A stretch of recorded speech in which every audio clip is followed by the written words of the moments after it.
All right, let's jump right into it. When you think of Norse mythology, you probably picture thunderous battles, magical weapons, and supreme deities ruling from Asgard. But today, in this explainer, we're going to completely demystify the origins of this pantheon, because the beginnings of these mighty figures, they're far stranger than you might think.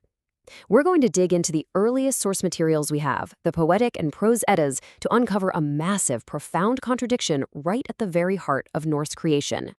So, where do gods actually come from? You know Odin, right? The chief Norse god, the Allfather.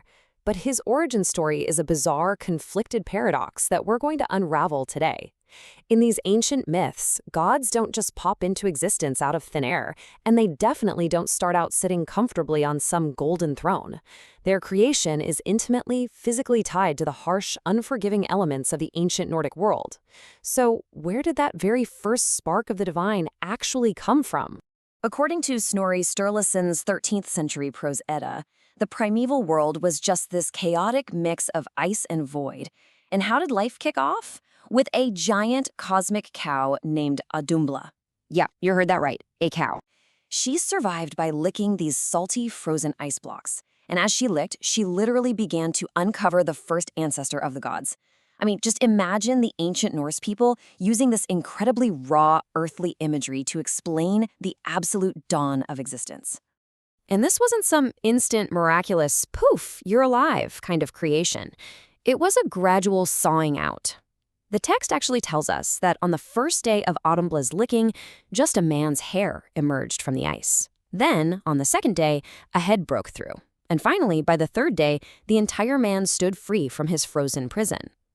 This bizarre, step-by-step unveiling gives us Buri, the very first figure in Odin's lineage. So Buri emerges from the ice, and the old texts describe him as fair of feature, great and mighty. He's essentially the ultimate grandfather of the entire Norse pantheon as we know it. But here's the thing, Buri is totally alone at this point. To populate this new mythic universe, he needed to start a lineage. The texts tell us he soon begot a son, which takes us to the next critical step in Norse genealogy. And that brings us to Borr, or Burr, depending on the manuscript you're reading. He's a figure so incredibly obscured that scholars have endlessly debated his true role in ancient mythology. His name likely stems from the Old Norse word for borer. He gets a shout-out in the ancient Vola Ska poem, which notes that Burr's sons lifted the level land. But crazy enough, despite being the direct father of Odin, Snorri Sturluson barely mentions him ever again after this introduction. This whole historical mystery perfectly shows how detectives like Jacob Grimm and Finnur Magnusson try to reverse engineer what these ancient names actually symbolized to early humans. Back in the 19th century, Grimm theorized that Borr was equivalent to Manus, an ancient Germanic progenitor. On the flip side, Magnusson looked at the natural world. He suggested Borr actually represented the very first mountain chains breaking through the primordial waters, or maybe even symbolized the earth itself. But Borr couldn't create the gods alone, obviously. And here is where it gets wild. He didn't marry another deity. He married Bestla, a giantess. This is where the family tree of the supreme Norse gods takes a massive foundational twist. The very mother of Odin isn't a goddess at all. She's a creature born from an entirely different and, frankly, terrifying mythical race. To really grasp the gravity of this marriage, we have to look at what Bestla actually was. She was a jötn. The jötnar, that's the plural form, are the giants of Norse mythology. They are these chaotic, powerful beings of nature. And crucially, they're the faction that would eventually become the sworn eternal enemies of the gods. So incredibly, the supreme deities are literally being born directly from the womb of their mortal enemies. So just how entrenched in enemy territory was Bestla? Well, the Prose Edda records her as the daughter of the giant Bölþorn. Other ancient texts, like the Havamal, suggest Bölþorn might have actually been her grandfather. But either way, her lineage is deeply, undeniably rooted in the family tree of the giants. She isn't just loosely associated with them, she is straight-up Jötun royalty. Looking at this family tree, the dynamic is pretty mind-blowing. The supreme Norse gods, Odin, Vili and Vé, are actually half-giant. Their father, Borr, is the son of the first divine being licked from the ice, but their mother, Bestla, brings the raw, chaotic blood of the jötnar right into their veins. Oh, and they also have an unnamed maternal uncle on Bestla's side who plays a surprisingly pivotal role in Odin's life, which we're going to get to in just a second.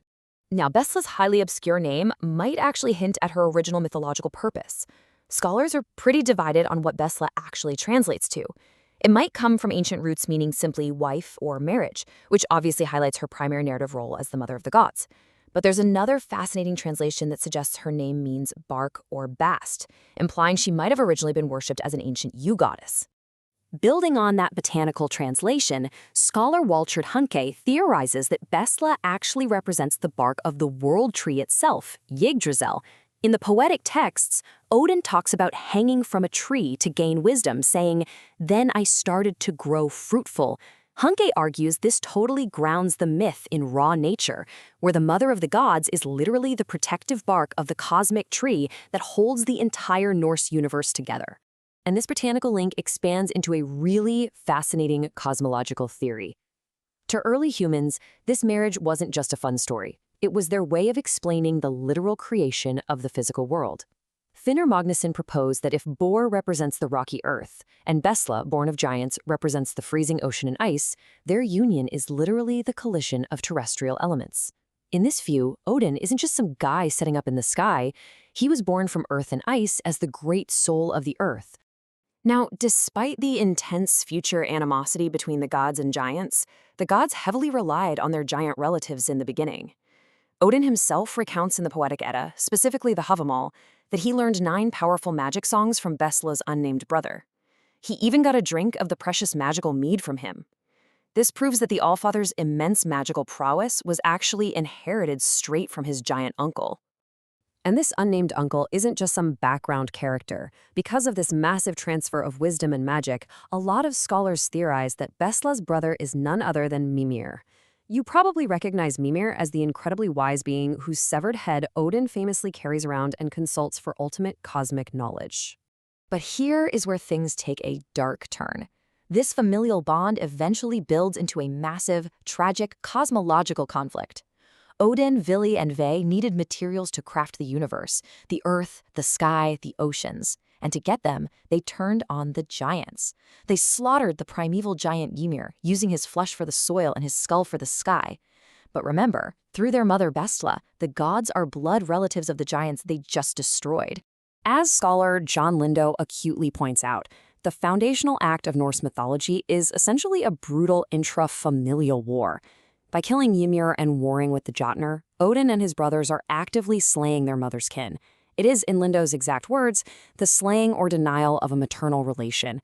The gods literally had to psychologically and physically suppress the giant half of their own heritage just to bring order to the cosmos. Which brings us to the ultimate paradox of this entire myth.